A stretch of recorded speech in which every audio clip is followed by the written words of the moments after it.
All right. Once again, here you go, Jesse. You have the floor, sir. You would like to mention some things? Yeah. Did you want to go ahead and show the flyer that we have? Yes.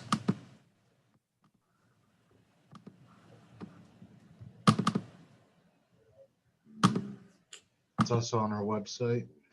All right. So we have just created our veteran services flyer. It's for all veterans and employers to be able to have a little bit more insight and info on the information in the programs that we have.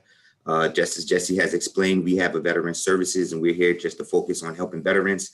There's multitude of things that we are able to assist with. We have veterans within our organizations that's able to help with Employ Florida assistance, resume reviews, job clubs, also our networking group, and job development and training. Also, one of the programs that we have within Career Source is our VA Work Study Allowance program. That's for all individuals or veterans who are going to school 3, 4, or full-time at this time. If you are going to school, you are able to receive a stipend for going to school through the VA. All you have to do is reach out to the email that's at the bottom, balls@careersourcetb.com. If you are interested, you have an application to complete, and within 24 or 48 hours, you'll receive if you are able to move along into the program. We also have the MFEA program, the Military Family Employment Advocacy program. That's for our veteran spouses. As long as you reach eligibility when it comes to the program, as far as the dependent of an active duty military personnel, Florida National Guard member, or military reservists who are activated. The services that can be provided is the same services that we offer within inside of the Employ Florida or Career Source building. So if you guys have any questions, would like to know a little bit more about the programs, we have flyers going out to all veterans, and we also have the information down here at the bottom of the flyers. So, Jesse, thank you for that time. All right. And with Veterans Day coming up, we got a ton of events that'll be going all around the states, no matter where you are. But here locally, we do have Paychecks for Patriots is coming up. So I'm gonna show with you, let me see.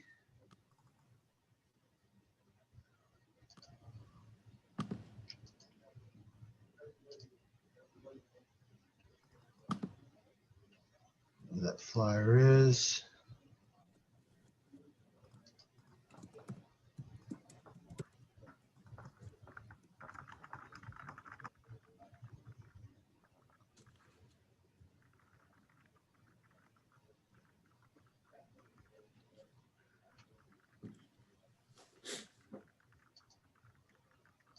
Well, anyway, it's not. Let me show that flyer. But Paycheck for Patriots is coming up on Tuesday, November 10th. It's from 10 to 2. It is going to be held virtually. So if you guys do go to, it is on the website underneath events. Also, you can register on there. It's at www.careersourcetampabay.com/job fair. You can also email it's monterom@careersourcetb.com. But there are many employers that are going. Thank you for putting that up there, Hakeem. There's all the information up there. You will need to register because, again, it is virtual. It is through a great virtual site. It is not through Zoom or anything like that, but it's called Premiere. So you will need to get registered on there. But please do register on there as soon as you can. Again, that is November 10th. And we invite everybody. The next one that is coming up, that'll be a great resource.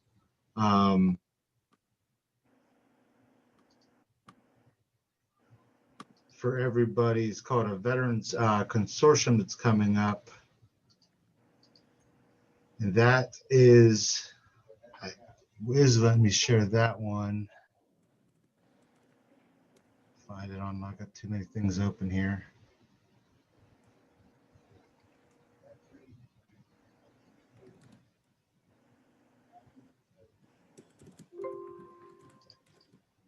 Oops.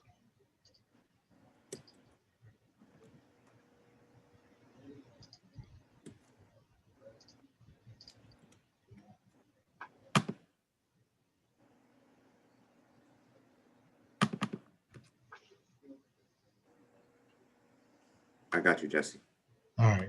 I apologize. You're fine.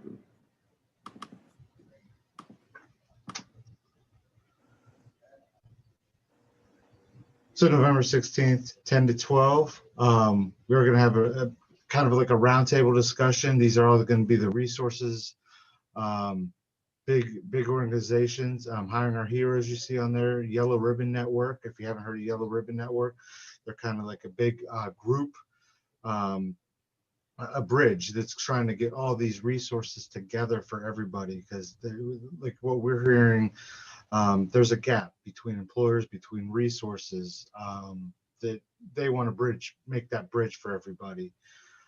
So they're going to be at this roundtable discussion. We're going to have Wounded Warrior Project that's going to be there, the Military Spouse and Economic Empowerment Zone, Onward to Opportunity, and then of course veterans, military spouse, guard, reserve, veterans, everybody. We want everybody to attend this, to listen. It's going to be a discussion on knowledge for everybody to take with you. Go ahead and scroll down a little bit, Akeem. Of course, there's the link. It's going to take you to a page. And I do have it's a simple, easy registration page. It asks for your first name, last name, email address, and then to create a password. We're doing it in partnership with the VA, James A. Haley, which is our local VA here. They're going to be part of that presentation as well. Thank you for putting that one up. I got that. So we invite you to come on that November 16th too. Of course, that takes a pre-registration too. I think that's through WebEx. So all these virtual things do take a pre-registration. So make sure you do prepare for that, for both of those, and register ahead of time. Don't wait to the last minute to do so. But these are some of the resources. Just it's all about the networking, getting your name out there and who you talk to, and who knows what. So that's kind of what this bridge is there for. And with that said, some of the things that go ahead and close that screen out, Hakeem. Some of the things, thank you. Some of the things that we want to do with this networking group is focus around 4 key topics, and that's going to be career information, financial information, educational information, health and well-being, and then different topics within. And then we're going to circle around. So everybody that's new, joining in to those, if you missed a session, then you can come back and join in. And with that said, last week we talked about, we had Regions Bank talking about financial information.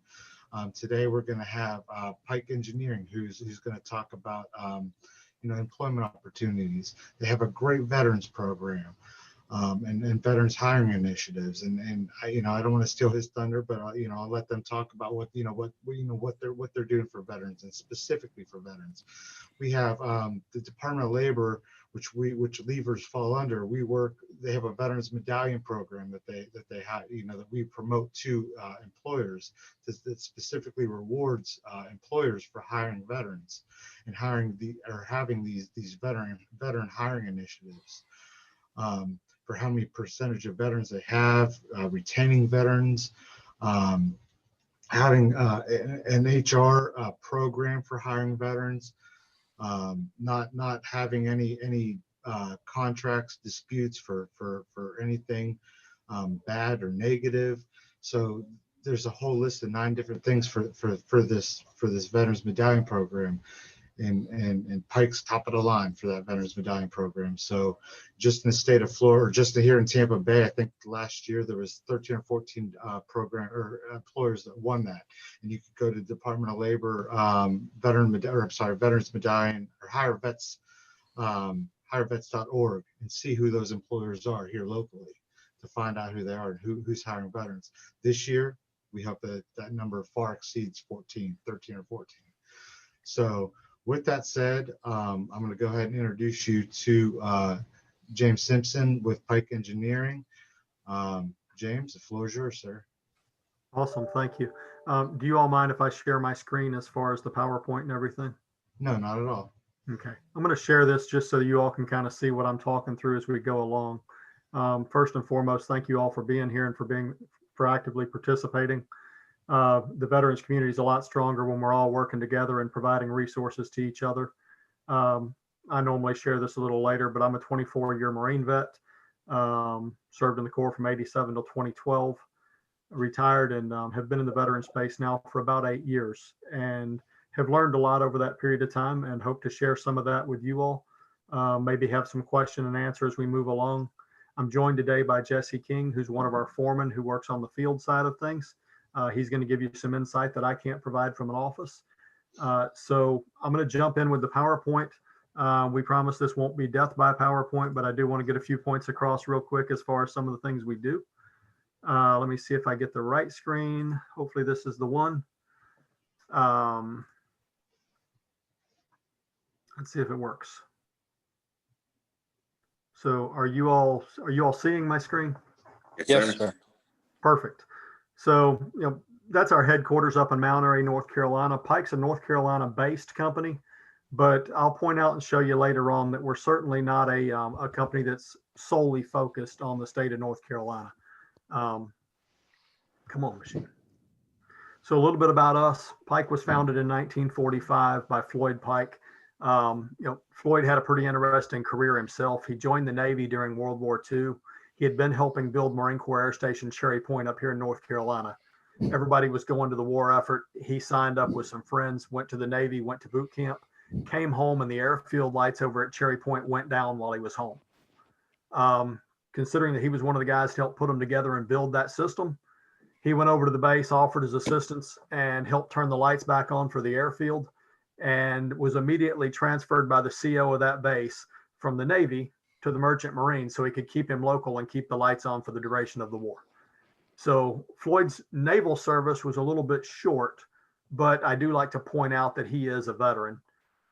Pike is several different companies. There's Pike Corporation, and then underneath Pike Corporation, you've got Pike Electric, you've got Pike Gas, Pike Telecom and Renewables. You've got Pike Engineering, and I'm sure I've left somebody out. There's Power Contracting, which is our union operations out west. So there's a number of companies that fall under Pike. It's not just one niche. Pretty much if it deals with distributing utilities, we work with it. I already told Floyd's story because I'm not good at keeping in touch with a PowerPoint and all that stuff. I like to tell our story and get it out there. Floyd started our company in December of 45. When he started it, day one, he had a few people come over that he knew that he had worked with in the past. He brought them in. And then the next step was bringing in veterans coming home from World War II. By December, the war was over and folks were coming home. And he started bringing people in on a GI Bill stipend on the old GI Bill programs from back in the day. 75 years later, today, this year's our 75th anniversary. We still have people that are using the GI Bill apprenticeship to develop their careers as a lineman. So for anybody in a lineman field that wants to work outdoors on a small team, performing labor that's basically supports the nation in our efforts to do anything, because let's face it, nobody lives without electricity these days.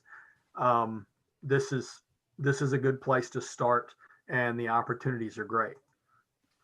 Some stats and recognition I share from a couple of years. We have 2018 and 2019. In those 2 years, we've hired over 700 veterans.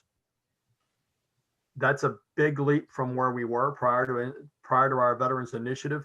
Prior to the Veterans Initiative, we did mostly word of mouth hiring. We weren't really getting our names out to the veteran community. And I think about 3% of our veterans or our employees that we hired were veterans back then. Now we're well over 10%, and over 17% of the company is veterans. So we've definitely made a lot of movement in that area. You can see on the slide the 2019 hiring. We hired 427 vets. Out of those 427, you can see the distribution with Pike Electric. That's the field operations side, hiring the majority with 364 hires. Pike Engineering hired 53, and then Pike Corporate hired another 10. What I like to point out is the salaries for some of those jobs, because I say field, and sometimes I think people, they think that when we say field that it's not a good paying job. Initially starting out, in a lot of states in the country, I think our starting salary is probably around 15 an hour for an entry level employee. It's decent. It's not great. It's not something to jump up and down and brag about. But what I like to point out is that a top A lineman in Florida today, if you've got all of your skills and you've demonstrated all of your potential, I believe the top A lineman in Florida can make $42 an hour right now. So you do your math on that. 42 times 2,080 would give you what a base pay range would be for a person working 40 hours a week. I'm pretty sure you'll come up with a number that exceeds that 50,000 that I've got that we hired those 27 people on our corporate and engineering side for. So there's a lot of room for growth. I say they were 50,000 plus as far as the salaries. Reality, we've got a senior VP or a VP that was hired for our engineering side who is well over six figures. And we've got folks that are foreman, general foreman, and so on up the line that are making good money as well. So there's, whether you're in an office or in a truck out managing operations in the field, there's a lot of great opportunity. You just have to be a person that's willing to start somewhere and find an entry point that fits your skill set and then move forward from there. We do a lot with employer support of the Guard and Reserve. We get a lot of recognition from them for our guys that are taking care of their guys in the field and making sure that they can still make it to their drill requirements, make their deployments, go to their schools that they need for advancement. So we're taking good care of folks in the Reserve and the Guard side. Wanted to throw a couple of pictures up of some of our recent work. You all are very familiar with Lake Charles, Louisiana by now, with all the storms they've had this year that seem to just kind of hit them like a magnet. So you've got some of our trucks out doing some distribution work there. You've got a substation being built up in Virginia where they're building the interconnect for a substation. You've got some telecom work going on with the guy with the truck with the bucket coming off the back. And then to the far right, we're building some transmission power lines out in Texas right now. And if you look at that picture real close, I don't know how good it comes in on your side, but there's guys dangling off of ladders hanging up underneath that helicopter. It's going to land that ladder and attach it to that lattice tower. And then those guys are going to climb off and work on that tower from there. So we do some pretty cool work. A lot of it's pretty physical. This is some of our Esgr recognitions. Some of our different employers. There's one from Missouri. There's a recognition for two out of North Carolina. So definitely trying to spread that. It's just getting the guys to nominate their supervisors. A little bit about me. I've already shared some of it. Went to college while I was in the Marine Corps, got a degree. Did human resources. I became a transition counselor after I left the Corps for 4 years. Then I worked for the state in a program much like Jesse's supporting today as a leaver, but they put the word special interest in my title. And my job was to set up job fairs and hiring events across the state of North Carolina. And then I met Pike. And as a leaver, one of your jobs is to go in and tell employers about the value that a veteran brings to their organization and why they ought to hire veterans. You're selling the veteran population to those employers to make them want to bring more in. And I went to Pike. I did several presentations to them on things they could do to improve operations. And about a year later, they offered me a job and asked me to come manage the program I'd been talking them through and helping develop. So that's how I got to Pike and a little bit about my background. I'm going to move over a little bit and share some more information on Jesse. And I'm actually going to let Jesse talk through his career and share some information about himself. Hopefully you all can bring Jesse King up so he can speak.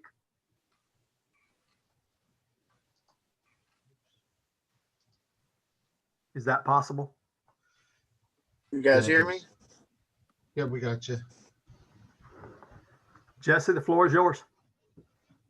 All right, thank you. Hi, everybody. Hopefully everybody can hear me. Coming from my office on wheels out here in Florida. We're over on Lee County Co-op system right now. see about me. I started out as a kid back in high school. I started out in electrical and commercial, and then ended up joining up into the Air Force right out of high school at 16. I did, as you guys can see, I did 5 years of EOD, Bagram Air Base in Afghanistan. I was permanently stationed there. My 4.5, 5th year mark, I got into an incident where it put me into a critical condition, and I was flown out of Afghanistan and put on light duty for some time. Right around then, I went into my drill instructing year and finally finished up my physical therapy and everything like that. I lost some toes, I had some hips fixed, some bones fixed, some stuff screwed back together. After physical therapy and everything like that, they filled me in on the fact that I will not ever be able to deploy again because I was more of a problem than progress, as they called it out there. So after that, I finished my 1 year as a drill instructor, and I moved over to the reserve side where I started line work. Went back to Texas for a little bit, did their training. Did 2 years of that, thinking, I could slip under the radar as a reservist and jump back into the field and go back to Afghanistan. And they caught me right at the gate. And they were like, no, sir, you need to go back. So, all right, then, well, this is my cue to leave. If I can't go and help, the rest of the world with what we're trying to do, I'm going to find something else that I can do. So I took my line work experience, training experience, and turned it into the civilian world. From there, I joined up into the IBEW, the International Brotherhood of Electrical Workers, and I was a union lineman for them all the way up for about 8 years. I started down at the bottom digging holes, doing as much as I can, learning all the tools and the material and everything like that. And then I progressed up with the apprenticeship for them. Took me about 4.5 years to do that. And then with each progression you make in the union, you get a pay raise. On the non-union side, you guys get pay raises approximately every 6 months with all the contractors I've been with outside. You're always taken care of when it comes to money, especially in this industry. And also with this industry, with the recent and the ongoing COVID we have, we're still essential employees. So we still have jobs no matter what. Infrastructure is always going to have maintainers and people to maintain it. And that's what we do. For my years as an apprentice, I learned a lot about, how electrical theory works and, how to control it and how to identify it and keep yourself, everybody always takes it and looks at the line and they see a bird in the line. They're like, how does the bird touch the line? But you go and get shocked by putting your finger in, light socket or something like that. It's always, you learn about that kind of stuff. You stay at the same potential as the line so you don't get electrocuted and you're pretty well safe. After my apprenticeship and getting up, I topped out right at 23, 24, I think. And as soon as I topped out, I went into, as James was saying, we went up into they showed the picture of the helicopter. I was a helicopter lineman for a number of years after that. I did a lot of DC line, the power lines that run down the West Coast that feed from Canada. And then I bounced around a lot in the Union. I've seen 36 states in the United States, and I've been to 3 different countries overseas for line work. Usually when you get the proper training and the right tools and the right knowledge, you can go anywhere in the world after that. And that's what I've tried to do as much as I can. I got into the traveling and doing everything that I do because I came to line work and I was in the military prior to that. And it showed me, all the doors that can open when you push yourself and you get yourself going. My helicopter years were a lot of fun. It's a lot of work. And you work in, like I said, I worked in 36 states. I finally made it to Florida. I've worked in the snow. I've worked in the rain. Everybody's always, well, how do you work outside all the time? Well, if you like being outside, this is the way to go. I think this is, I wouldn't change this for the world. I did use my GI Bill, as these gentlemen were talking about. I used my GI Bill to go to Northwest Lineman College when I left the military to try to get a feel for how the civilian side taught their people how they wanted us to work out here in the civilian world. And my GI Bill paid for all of that. I went to also an electrical engineering associate's position for Pacific Gas and Electric in California, and they helped me get my books and everything through that, and they paid for housing costs and everything like that. Basically, your BHA and all that stuff that you get while you're in the military. They gave me all that stuff too. After all that, I ended up going back down to engineering. Wasn't really my thing. I'm more of an outdoors guy, so I left the engineering department and came back out to the field. From the field, I bounced around and made myself come out to up in New England and New York and all that, down that area. Learned all about the snow. Didn't like the snow very much. It was very cold and very wet, so I decided to come to Florida this time around. I've been here for 3 years now. One union probably 3-4 years ago, and I've been here. I just recently came to Pike. Pike's always had a good reputation and a good place, and they have a lot more career advancement opportunities in most places I've worked. So this is where I felt this was my next. Since coming to Pike, I've learned a lot about how Eric Pike and all these guys want us to work and operate down here. And there's a lot of safety precautions that go into it. And as long as you stick to your safety precautions, especially with what we do, your life will never be in danger. Everybody always has it, they got it in their mind, like working with electricity is always dangerous. It has its dangers, but if you don't know what you're doing, that's the only thing that's really dangerous about it. I'm a foreman here in Florida now, like I spoke. I've been on this side as a foreman for years now. This is my 4th or 5th time being a foreman. I was a GF before this when I was over on the helicopter side. I was a GF over size on that, running 500 line from 500 kV lines, high voltage line from New Jersey down to, I think it was the middle of South Carolina. It was a bunch of patchwork, and it was we flew in a helicopter and we'd fly over the line with the radar and find all the hot spots in the line. We'd fly the helicopter down and set our ladder up and get our machine down and everything like that. And we break the cable open, a hot spot where it was bad, and then splice it all back together. The helicopter take us off again, the ladder, and we go down the line and do it again. It's this career field has a lot of yes. Just wanted to ask real quick, being a foreman, you're hiring folks and you're bringing folks in. For these guys on the line, if they were interested in a job working in the field, what kind of skills would you be looking for? What would make them stand out in the applicant pool compared to others that would be applying? Your drive, honestly, your drive is what a lot of us look for as foremen and GS, because it's kind of what it takes to come out here, especially like right now in Florida. It's so hot sometimes, some days, and it's just like some people don't like dealing with it, or they just don't want to deal with it. It's the drive that pushes the guys that we look for. Like, I got a brand new guy. I got him 2 weeks ago. He's 18. This is his second job. He was a Budweiser truck driver before this. And he came in here and I was like, "You really sure you want to do this? It's hard work." He's like, "You show me what you want me to do and you point me in a direction, hand me a shovel, and I'll get it done."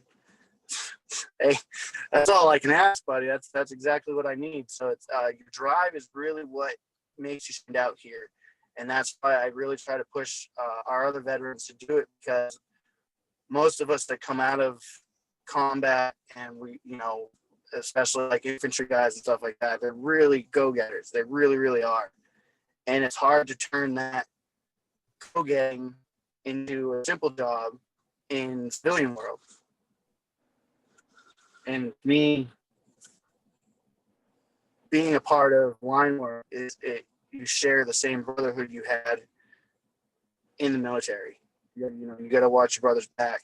You got to cover his six. You're always watching each other. You're always hanging out with each other. It's just one of those things that just really stands out, and that's what we look for because of what we need here. So one other question that I think would help a lot. You started out as a groundman and you've worked your way Yes. up through, like you said, you've been a general foreman and a foreman. How long did it take you to make that progression from being a groundman up into your leadership role as a foreman or a general foreman? It took me 4.5 years to top out as a journeyman lineman, and then it took me a year of experience as a journeyman lineman to turn into a foreman. And then the general foreman spot I kind of fell into because I was a lineman that had the most experience in what we were doing with the helicopters. That it was the GF that we had at the time. His wife was having medical conditions, and he needed to leave. So they picked the most. I was the lead lineman on the crew, and they said, "We need you to fill in for this until we find a replacement." And because I had that go get it, attitude, and I drug my knuckles and dove in everything as fast as I could in the safest manner possible. They were like, "We feel this is going to be a good spot for you. You know how to motivate these guys. You know how to keep the positivity going, and you don't let them get themselves down. Or if the work gets tough, you know how to talk to these guys to keep them going." And that was I kind of just fell into that, but I took full advantage of the opportunity because it gave me another chance to prove myself. Being a foreman down here, it was just kind of one of those things. They see me work for a couple of days in a bucket, and they were like, "We think you should be a trainer foreman because we need more of you and less hands in the air. More so, we could put hands in the air, but we need leadership to train and show these guys a safe way of doing it. And that's what you have." So that's awesome. how I fell into the bike foreman spot.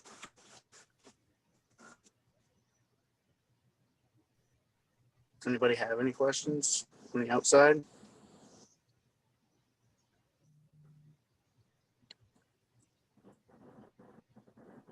Jesse, I don't know if you guys have got the chat enabled. Is there anybody on the chat that had any questions at all for Jesse?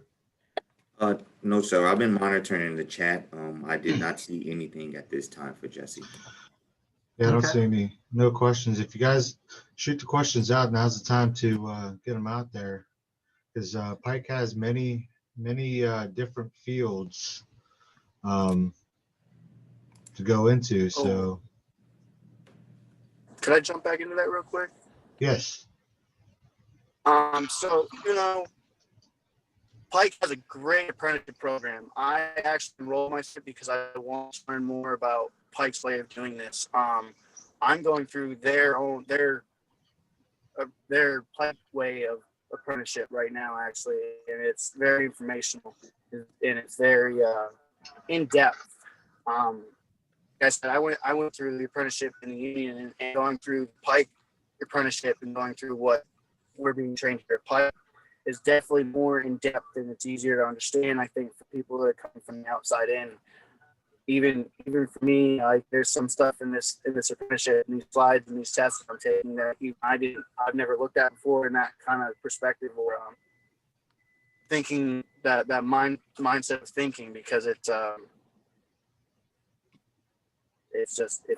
new way of learning it, I guess. I mean, I've been telling my guys, a couple of my guys that I have a 16 crew right now, and there's a couple of them that they just did their years and their time and they made it to the position. And it's just like, yeah, that's great. But for me to look at another lineman right now, I need to form you to fill my shoes one day. Because one day, yeah, you're a lineman now, but one day you're going to have to be a foreman, because it's just going to be the responsibility on you. And this apprenticeship program they have is great. They have another the leadership program that I'm actually trying to get into now. They have another, it talks about, the program goes through how to communicate with your team and working with the crew and keeping them positive and keeping them motivated, which is, something that also I think falls in line with being a lineman and a foreman, and coming as a sergeant. It helps you change your ways of thinking from being a sergeant to being a civilian. So it's another opportunity that Pike offers, and I think it's great. I mean, like I said, I've enrolled myself in it, and I'm just waiting for the next class for the leadership program to come back out to try going for that. It's definitely anybody could use it, and it's a lot of good information that Pike offers. They have a lot of material that we can use that's just given to us that, you know, all we have to do is push ourselves to access it.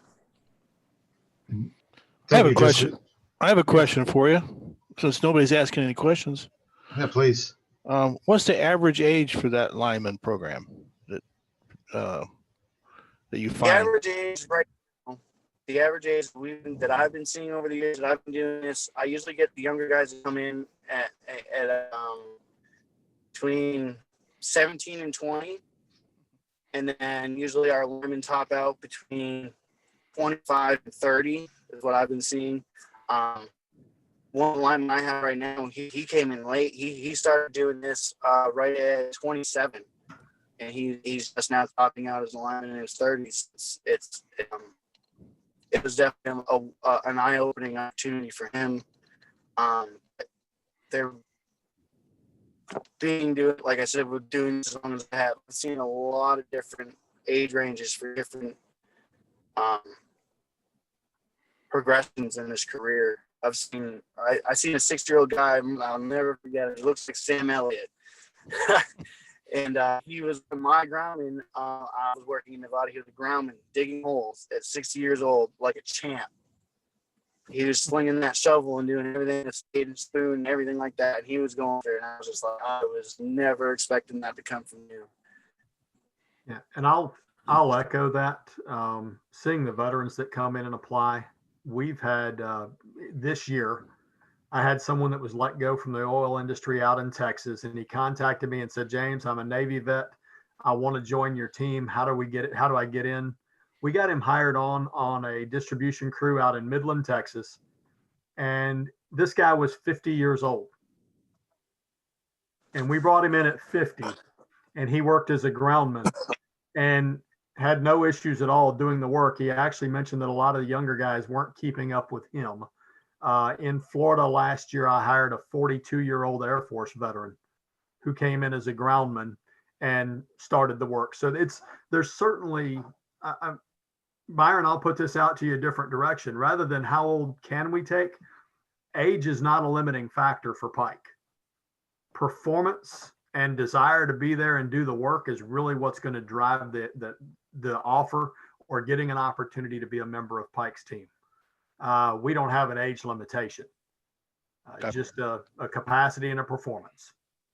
What's the retirement like there? What can you expect, Jesse, in years to come? For me, that's a tough one for me. I have different retirement plans spread out throughout the country for the company that I work for. My grandfather, though, he did this. He was he started in the Marine Corps for Vietnam. He did this after he got out of the service, and he lives up in Pensacola right now. And it seems like that man, his retirement taken care of him. I think he did 24 years of line work after that, the 24 or 23. And I mean, I don't even know how old now. I mean, his retirement has taken care of him very well for the years, especially coming back from so long. That time era, retirement was, wasn't as important as it was, to us now. So for his retirement to be taking care of him from back then to now, and it's got to be very impressive. For my retirement, I travel a lot. I don't have any kids. I've been married once. I don't know how that goes. My retirement, I think with the platform that I have now, they match me, I think, up to 10% of whatever I put in, something along those lines. And if I give them a full retirement, I'm looking at close to $750,000, I think, of retirement, something along those lines. I mean, if you can't make $250,000 work, you got an expensive truck tickets, I'll tell you that. Wow. You have Pike's retirement is, right now we do a 401k. We, in the past, during our earlier years, we did actually have an employee retirement plan where people could buy into the company itself and receive dividends off of that. Somewhere in the early 2000s or in the mid 2000s, the company we went public for just a little bit, being publicly traded, and some of that stuff slipped away. To be honest, Pike didn't like, their names are still on the side of the trucks, even though they're being publicly traded. And that's a family name. So when they didn't like the way the company was being run and they didn't like the way their name was being used, they bought the company back and brought the company back into the private sector again, rather than being publicly traded. So when we came back from the public side, we started the 401k process, and all of our newer employees are coming in as a 401k. Okay. The 401k does have the match. There's tons of, as far as benefits, there's tons of insurance and things like that that are available. This is dangerous work if you do it wrong. So obviously there's insurance and coverages out there to ensure that people and their families are taken care of should something happen. But a pretty good solid benefits package, something we do that I don't think a lot of other companies do anymore. I saw a picture of a guy on one of our internal social media pages this week, and he was holding up a picture of a catalog, and it's basically his longevity catalog. So every few years, I think it's at like 5 years, at 10 years, at 15, 20, 25, they send you the catalog and you get to pick something out of there that you want as recognition for your service. It's just a personal award.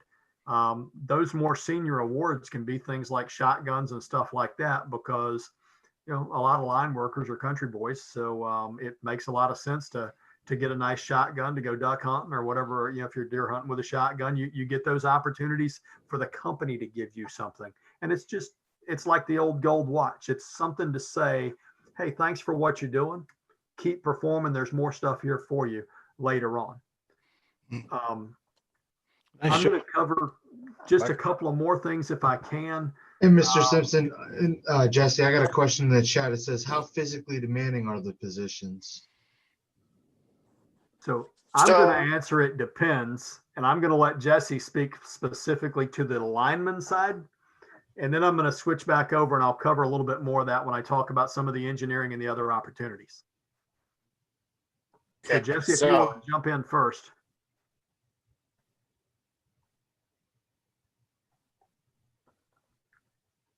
Did we lose Jesse? Looks like. Yes, I do. I do not. I don't see his name in it. Oh, he's down at the bottom. Okay. If you don't see him, I'll jump in. So as far as the physical demands of the job, this is physical work. When you're using a digger derrick, the thing that drills the hole for the poles to go into, it's piling up dirt that's coming out of that hole. Just like when you drill a hole in a board, you've got, sawdust and stuff that are piling up, wood chips. So the same thing with the dirt. So somebody's down there constantly moving the dirt away from that hole and pulling it off of the bit of that digger derrick when it's digging the holes. Sometimes, in Florida, I don't think you run into the problem as often, but in North Carolina, West Virginia, Kentucky, some of those other places, there's a lot of rock. And sometimes you can't use that drill to dig the hole. Sometimes you've got to manually dig it, bust the rock, and keep digging that hole out. And you're going to dig a hole deep enough to plant that pole in. So is it physical work? Absolutely. Do you have to be well conditioned? Do you have to understand how to hydrate when it's hot and all those things? Certainly. Is it work that anybody coming straight out of the military shouldn't be able to do?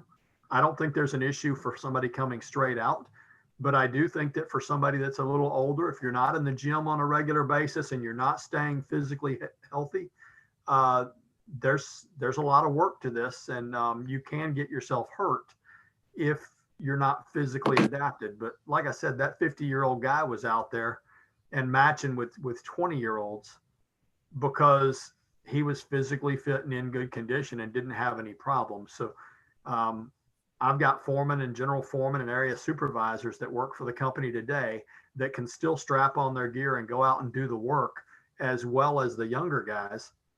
Some of it is a difference. I use this a lot with females. We've got a few female linemen that work for Pike, and we're starting to have more and more females join the industry. Females do the work here. They use this thing. The guys have a tendency to try to use these things. And that's a huge difference. If you engage this muscle, you don't always have to use the others quite as much.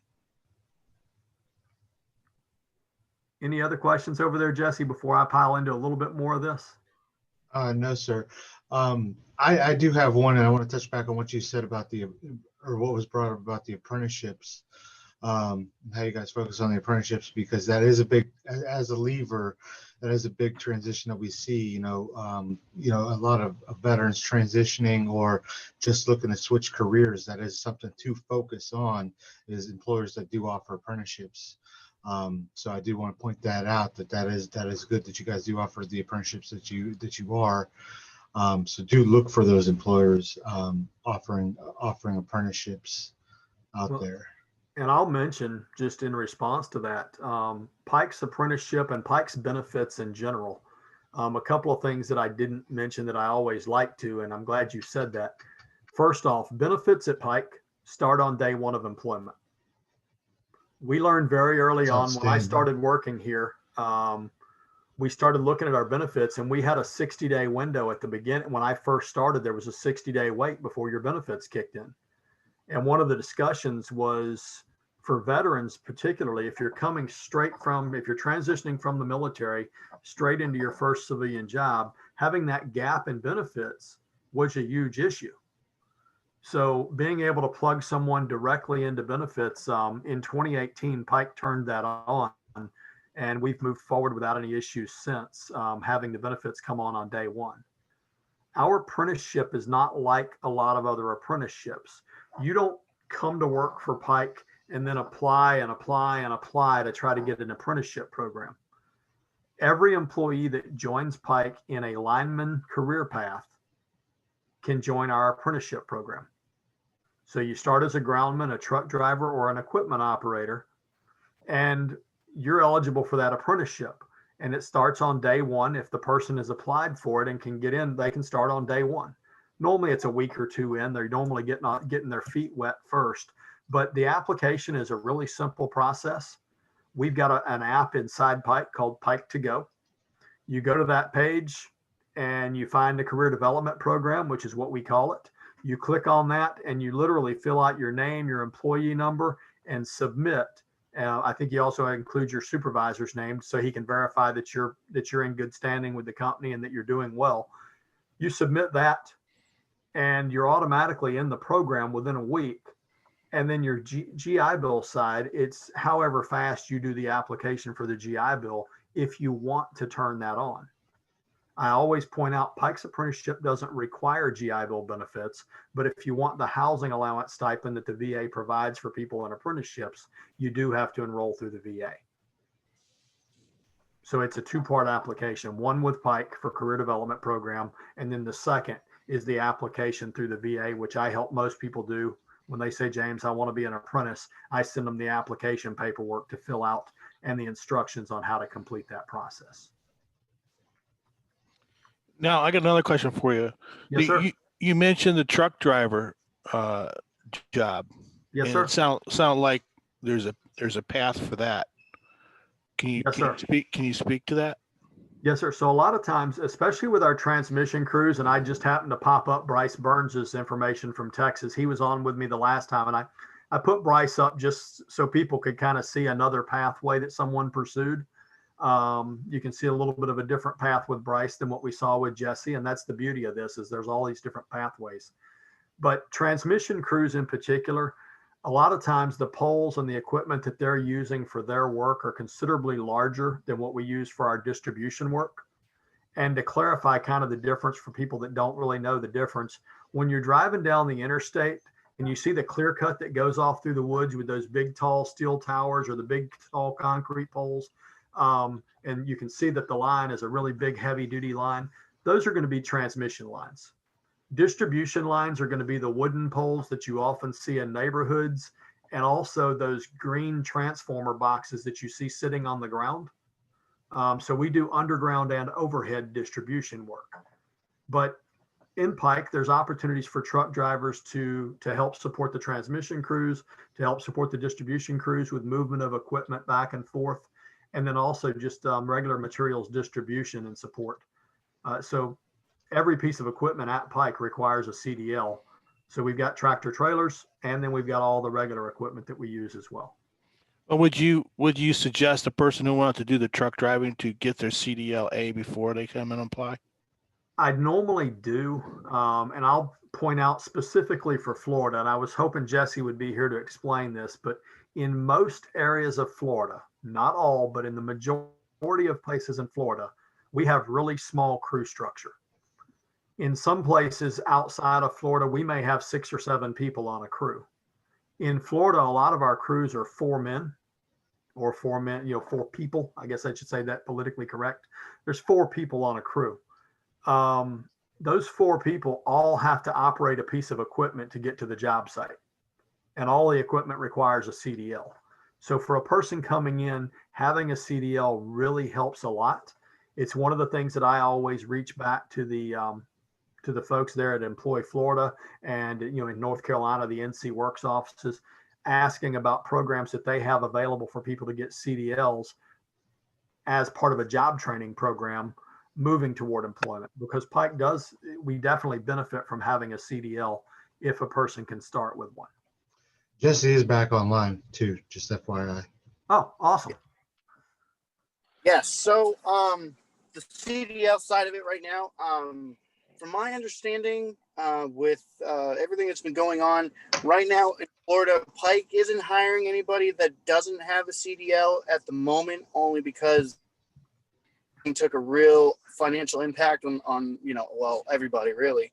But typically Pike offers I believe 60-day window for you to be hired on and to get your CDL, and they help you get your CDL. I believe they do have a training program here that helps you get to the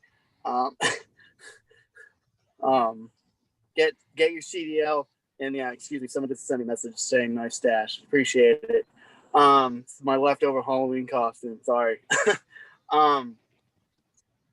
But yeah, Pike typically does offer training and helps you get your CDL, and they allow you to use one of their trucks and everything along those lines. I'm not entirely sure where they're at with Pike nationwide at this point, but I know for a fact from my yard where I'm at here in Florida, we put a hold on it for now because we just can't financially put up with it on a day-to-day basis, because we'll get guys that come in, as a groundman, and they'll get their CDL, and then as soon as they get their CDL, they'll just jump to another company because they're offering more money. And that's what we're trying to avoid, because you can go to the other company and get more money, but the opportunity for growth and education is here at Pike. A lot of these other companies that we compete with, they don't have the same safety training and educational training that everybody else has. So that's just what I know from my end down here. And if you guys need a CDL, you can come into a career source and see if you're eligible for a WIOA program, Yes. which can provide you funding for that CDL training. But you have to go through that session, that WIOA training session. Yeah, I was going to ask that. I know that you can go and get the book and study for the CDL, and if you're savvy enough with taking tests, you can pass it yourself. But I know here in Tampa, there's the school down the street that teaches truck driving. It's I believe it's between $4,000 to $6,000 for a 5-week program. I do believe there are some truck driving schools that actually do use your GI Bill. I know on I can't think of it off the top of my head. I got a bookmark to my phone.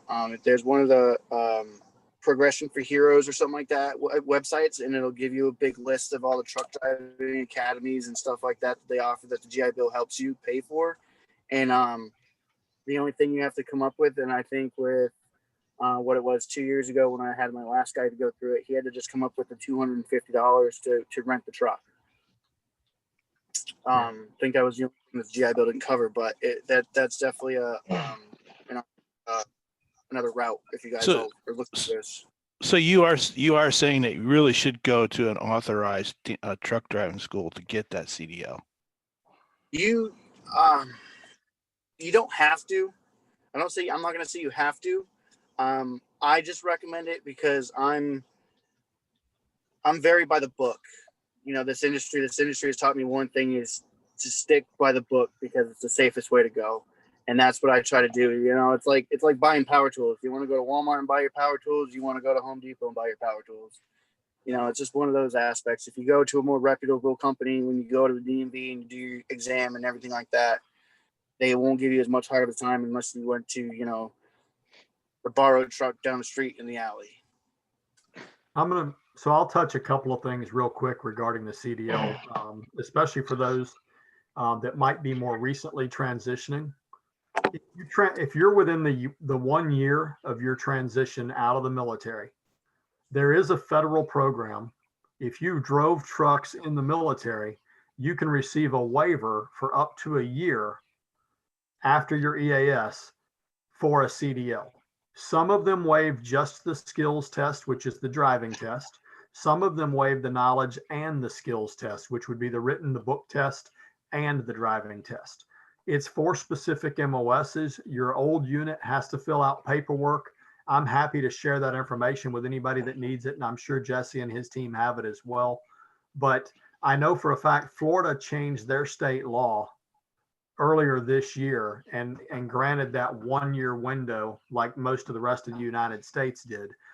Previously, Florida only allowed 120 days, and we actually helped petition the state to change that law so that more veterans that had CDL driving experience from the military could convert their licenses over. So there are options. Pike, if you come in, what I normally tell people to make themselves as competitive as possible is pull down the book, study for the test, take the written test at the DMV and pass the written test. Once you pass the written test, go to a facility that offers a DOT, a Department of Transportation physical, and take the physical. And then take that document back over to the DMV, turn it in, and they'll issue you your permit CDL on the spot. The reason I make that recommendation, there's no need in spending the money on the physical if you fail the written test. So I want you to save the money if at all possible in case you don't do a good job on the test. You've got the option to get your permit. Getting the permit will help you get in because then all you've got to do is take the driving test. But right now, like Jesse had mentioned, in Florida currently, almost every crew that I talk to, every supervisor that I talk to is requiring the CDL because there's just not enough money for us to go out and pay for CDLs and then have somebody take that CDL that we helped them attain and use it to get a pay raise at another organization. So, gentlemen, I got a question for you on the regards of that. So thank you for your time here today, everyone involved, gentlemen, actually coordinating this whole meeting. Myself, I do have a CDL. I am at CCER level 3 on heavy equipment, but the issue that I've come to find in so far with employment, a lot of military companies are all about hiring veterans, but when the veteran himself is in school currently like I am and obtaining a degree, I'm having a difficulty time of finding that time, the understanding of, hey, I have to leave at XYZ hours to get to this class. Now my classes are nights and weekends, and I was an old grunt, so this is just another day in the park, honestly. But instead of getting shot at, we're using electricity, so it's a different kind of shock. But no, for someone like that, I'm finishing up my bachelor's here this spring, but I am looking to obtain employment that's going to offset my graduate school. So now you guys seem like a pretty close fit, but the understanding of the situation that I'm in is usually doesn't even get me through the door. But from what I've heard so far with what you guys are explaining, I have the criteria. It is just the time. And I understand national emergencies happen and you have to go. And that's kind of the call of duty. Is this something that would be, I should entertain and continue to talk with you guys and possibly send an application through and go through this process, knowing that there is that little bit that I'm worried about. It's just the school. So I mean, I don't know. Jesse, were you going to answer? I can partially answer, I guess. I can't say definitely. But for someone that's working, like say you're on my crew, like right now on my crew, I could definitely use somebody like you. It all depends, like, you know, with all these hurricanes and everything that we've been having lately, I haven't even left home. You know, it all really just depends on what kind of crew you get on. I haven't gone on storm at all this year. My schedule is very flexible with what I do. You know, I got a one guy that just had a newborn. You know, he's you know, he's got his phone on his hip, making sure his wife's okay and his baby's okay, and they're off on St. Petersburg, Florida right now at the hospital doing some other stuff. The baby's had some problems and stuff like that. So he's come with me like, hey, I can't be here this day and this day because this is what I got going on, or, you know, I got to leave early for this or something like that. Usually if you have something like that going on, if you get on with a crew similar to mine, we can make it work. But if you're trying to use your CDL to get onto like a transmission crew or something like that, it just won't work. Those guys, being that I've been out there, those guys, they're there 16 hours a day, and there ain't no getting out of it. You could have the. Understood, sir. I'm tracking that. My thing is, I know my class schedule is every 8 weeks, so I know exactly what I'm getting into before I get into it, and then it's all nights and weekends. And if you schedule that, absolutely, they should be able to help you get onto a crew, especially with your credentials. We're looking for guys like you. So I would like to say definitely, but I can't. This company could find you a spot, whether it's a maintenance crew, a small crew, you know, something like that. As long as you have that schedule where you can give us, say, weeks in advance saying, hey, I got to leave early on this day and this day. Typically, we can help you with that. We can work around you leaving a little bit earlier. Yeah, and my answer, Troy, would have been very similar. It would have been, it depends, because it really does depend on which crew you get in with. The other thing I wanted to point out, though, is there in the Tampa area, we've got an office for engineering in Lutz. And depending on what a person's background skills and what you're studying in college, there could potentially be a fit in the engineering office. I'm not an engineering guy. No, I'm the other kind of brain doctor. I'm gonna be a psychologist, help other veterans transition out of the military because the military does a shit job on it. Hey, JW, I got a question for you. You mentioned the engineering office here in Lutz. That's just up the road from me. And I was looking at Marcus's resume here and noticing that he's a project manager. Nice family, by the way. But do you have any kind of corporate jobs that require IT people? I do. Now I get to throw in the word unfortunately. The majority of our IT positions are in Fort Mill, South Carolina. Okay, no problem. I love South Carolina. Yeah, we're what I call Fort Mill a suburb of Charlotte, North Carolina. Perfect. It's over the border. You can benefit from the lower taxes in South Carolina, but have all the benefits of living in a city or around a city like Charlotte. Yeah, I was watching. Yeah, I see that the Carolinas are great in demand for that reason. Most of the country is also moving there. Yes, it seems to be. But so yes, we do have opportunities for IT. I've actually got a senior IT project manager position listed right now. Looking for somebody with Scrum Master and gosh, you would put me on the spot and make me try to remember that other word. It's a specific. You need a PME. They're not asking for the PMP. It's a different agile. That was the other thing I was trying to remember. So they're looking for someone with an agile background for project management. But nobody to fill the IT. There's no IT teams. There's no testers. There's no. We're doing some of those. I'm doing through agencies. What I would say, Byron, is and everybody will see my contact information come up at the end of the slideshow. But JW Simpson at pike.com. Okay. Send me a note, attach a resume, and I'll put it in front of Court and the team at Fort Mill, and we can certainly see what we can make happen. All right, I'll do that. Mine's easy. I'm going to switch real quick. We've ran over time, if I'm not mistaken, and I certainly don't want to take advantage of everybody's time too much, but I wanted to share Tony. He's one of our guys up in Pittsburgh. You can see Tony's background. He joined us through the National Guard. and the reserve side, retired out of the military and is now full-time with Pike, and that's all he does. But what I hope people are seeing as they look through the slides and they see the different backgrounds is the variation of different skills and capabilities that we pick up from all over the country.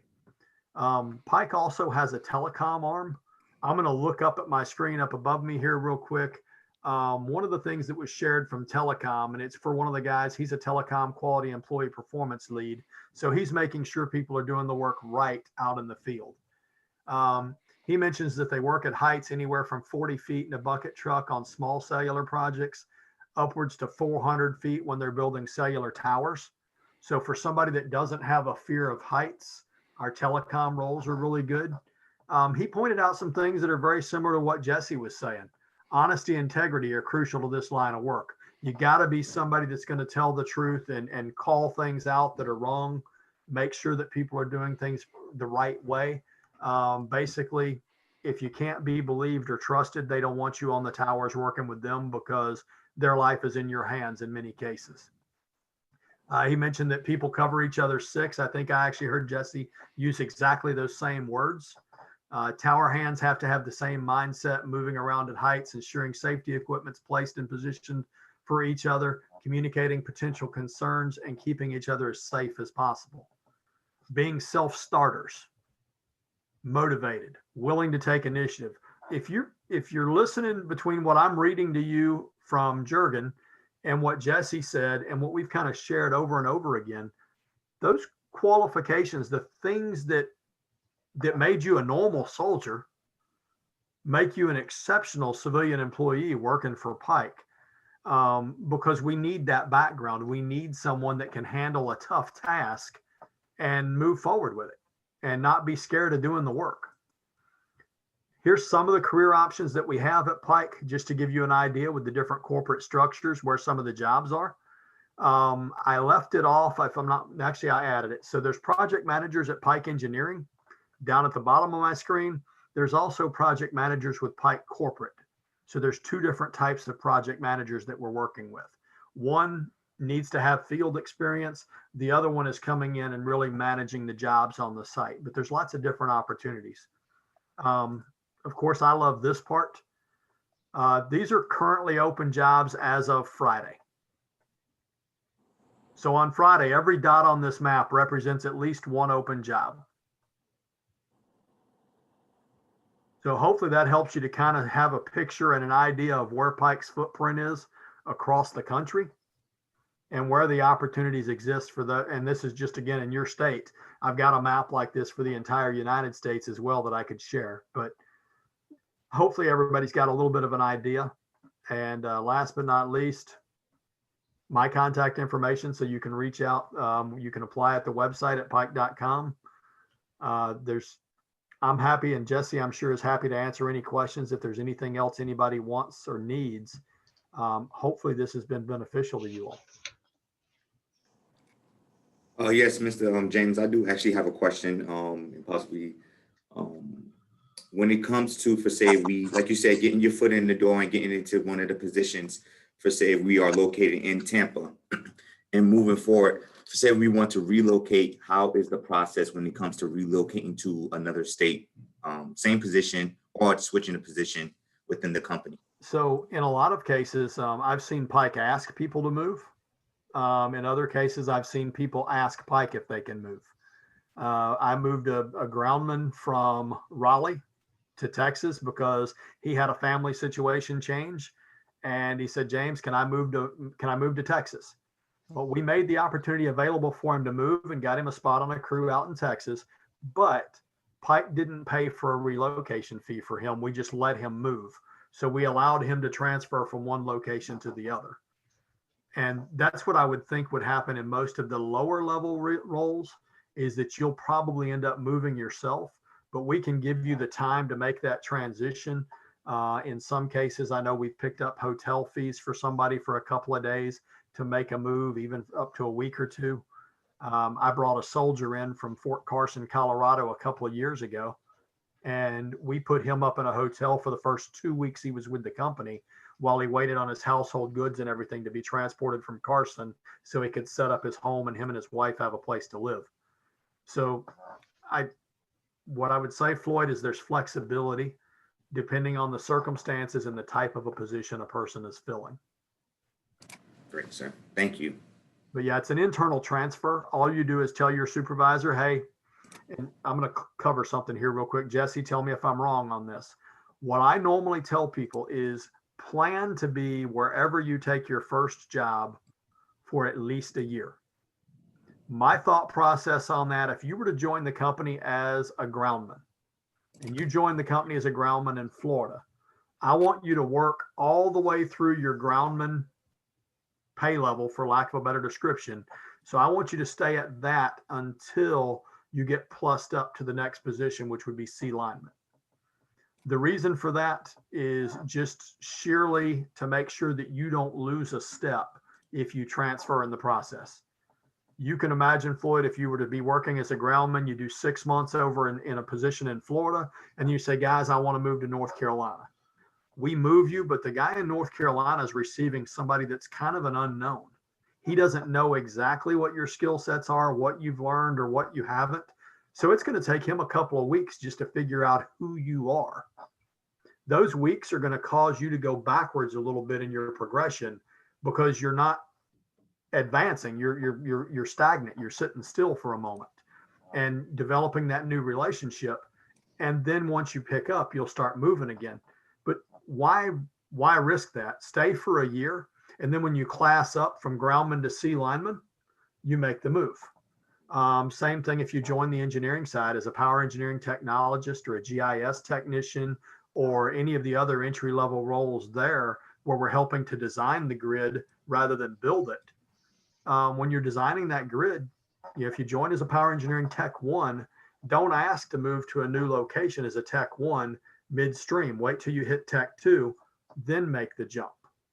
That way you're making a move, much like the military did. You move on a promotion, you step in and you start the job as a tech 2 on day 1. Nobody at that new role knows any better. You're a tech 2. You may have been a tech 2 for a year. You may have been a tech 2 for a day. But what they see is a tech 2. In the Marine Corps, I know they used to do that to us when you got promoted from corporal to sergeant. A lot of times there would be a move or a different section that you would go work in because they didn't want you to be around your buddies and trying to lead your buddies that you'd been hanging out with. They would move you to a new location so you could take charge of a brand new group that didn't know you as well. Any other questions?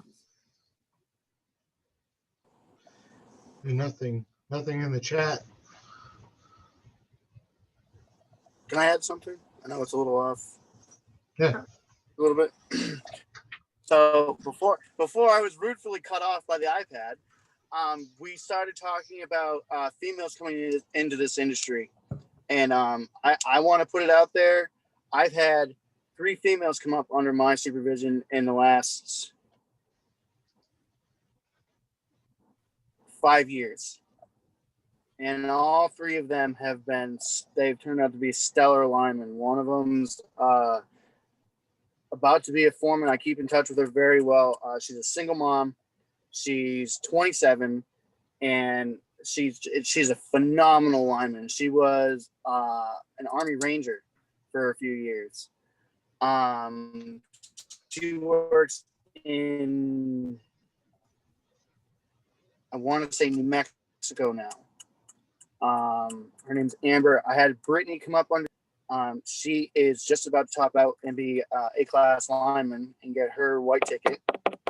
She is a single mom of 2, doing a phenomenal job as well. She moved out very quick. She's very book smart and very driven to do this.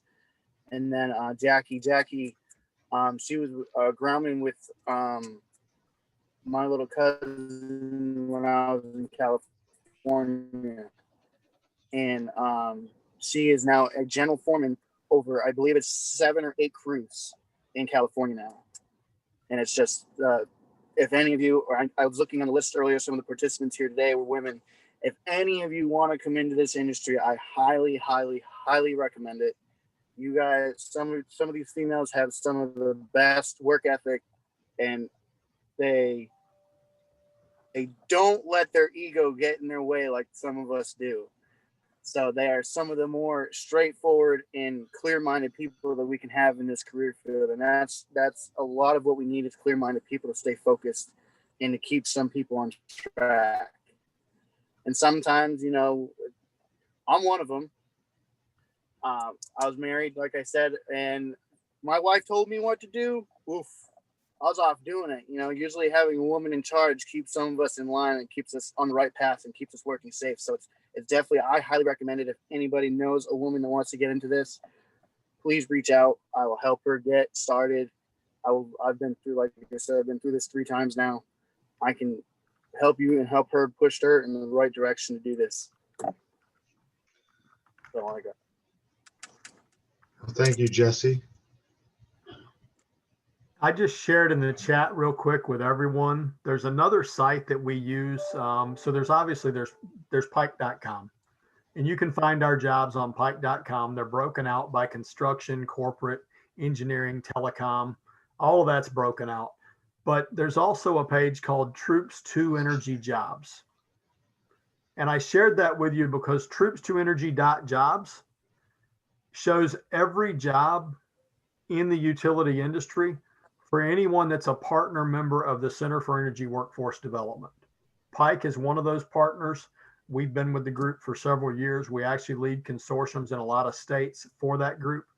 I put that out there because at the end of the day, we're all brother and sister veterans. We're all here to take care of each other. And if I don't have an opportunity at Pike that meets your needs right now today, I would rather have you go to troops2energy.jobs and join the utility industry and become a part of our industry than to have you step away and think, well, there's no opportunity for me there because Pike doesn't have one. I would rather get you to work for somebody else. Later on, hopefully what will happen is I'll have a position that opens up near you. You'll remember Pike and you'll know our culture and you'll remember the conversation we've had today. And next time there's time for a career change, you shift over and come to our company and go to work. But if you don't, I wish you the best of luck regardless. Like I said earlier, I hope everybody got something out of this today. Hopefully we shared something useful. You've got my email information down there if you want to reach out and connect. So I don't have anything else. I don't know, Jesse, if you've got any final comments, but I'm tapped out. I think we've shared everything we can, and I hope there was benefit here today. Hey, I thank you, and I thank you for everybody's time. We did go over, so thank you if you're still around listening. But hey, if I had a hats off to you, Mr. Simpson, hat off to you, Mr. King. You guys provided so much information. I hope everybody took it all in, enjoyed it. You guys got great comments. If you did get the chance to see them, everybody liked it. So there are no chats, or no, I'm sorry, no, there are no questions in the chat. So if anybody doesn't have any to shoot out, I just want to circle back. I do have a correction on that Veterans Medallion program. It is hirevets.gov. I said hirevets.org. So it is hirevets.gov. So you go on there and look for employers. And there were 9 Hillsborough County employers. Wow. Not 13, but that was in 2019. So that number will go up. Doesn't mean employers don't qualify or don't want to hire veterans. It just means that those were the only ones that won the award. So, it's our job as leavers to promote that program, to get them out there. So Mr. Simpson, please go to that website, look at, go ahead and apply. Depending on the size of the employer, it's only $90 for a small employer, $495 for a large employer, $190 for a medium employer. So it's all broken down by size, and how many employees you have. So it's a great program. You get great recognition. I did put some information in the chat as far as a hiring fair that we have tomorrow, virtual as well, that I did forget to mention. The veterans could register for, and then I did put the Veterans Medallion Program information in the chat too.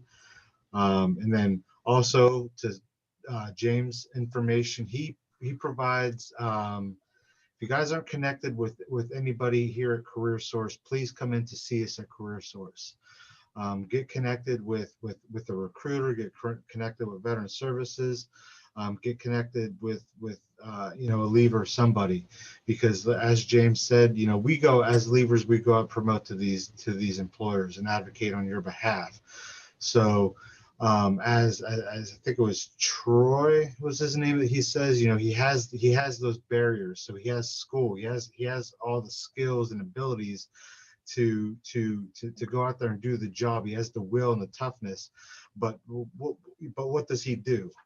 You know, it's our job as leavers to go out there and promote for him, to promote to that employer, to say, hey, here's this veteran.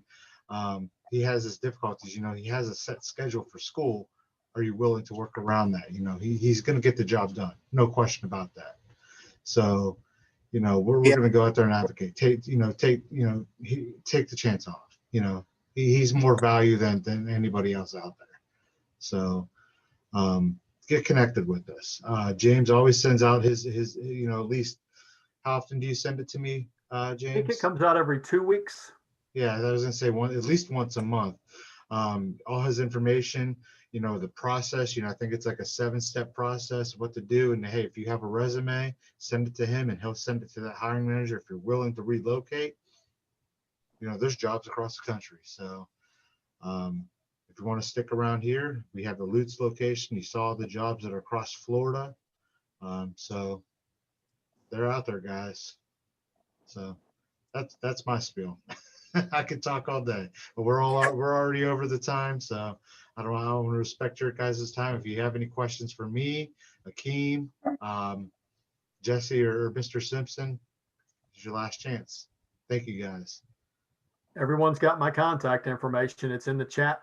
So if you've got other questions, send them in. I'll forward them over to Jesse if he needs to answer them. If it's something that I can't answer, together we'll work on this. But again, thanks to everybody. Thanks for your service, and thanks for giving us a little bit of your life today. And certainly appreciate the opportunity. I definitely want to let everybody know Troy's already reaching out. He's already trying to make the right moves, and definitely shows that he's a go-getter. Awesome. That's what you want. Yep. Everyone take care. Thank you. Thank you, guys. Yeah, have a good week. You as well. Hey, James, I want to talk. Oh, he already left. Oh, I got you. I want to connect offline too after this. You're muted. Sorry. Yeah. Thanks, everybody. Just give me a yell, Jesse. Okay. Take care. Thank you. Thank you for everything. Yes, sir.